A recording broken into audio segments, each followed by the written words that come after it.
CET exam 2026માં આ પ્રકારનો એક દાખલો પૂછાયેલો છે. તેમાં પ્રશ્નાર્થની જગ્યાએ શું આવે?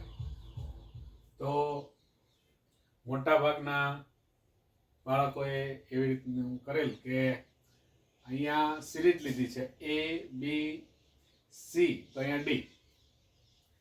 તો અહીંયા E, F, G, H એવી રીતે લખ્યું છે, પણ ખરેખર આવી રીતનો એનો જવાબ છે નહીં.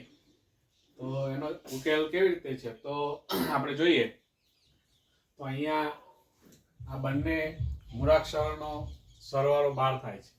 એટલે આપણે સૌપ્રથમ A થી H સુધીની મૂળાક્ષરોના ક્રમ જોઈએ. આપણે A, B, C, D, E, F, G, H, I.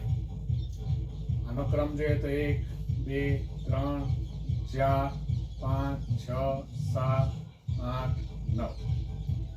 હવે અહીંયા D એટલે 4, H એટલે 8, એટલે 8 + 4 બરાબર 12 થાય.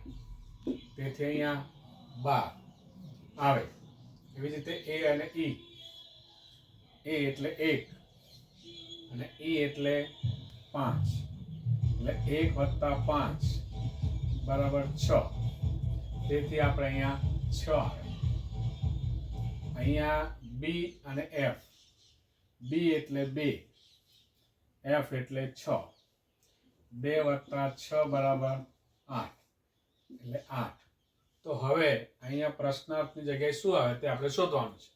અહીંયા C એટલે 3 છે, એટલે 3 અહીંયા થઈ ગયા. પણ અહીંયા સરવાળો 14 થવો જોઈએ. એટલે 14 ક્યારે આવે?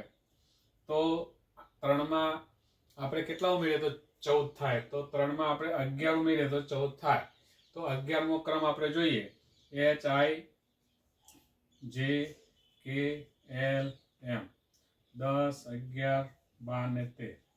તો 11મો અંક કયો છે? તો કે K.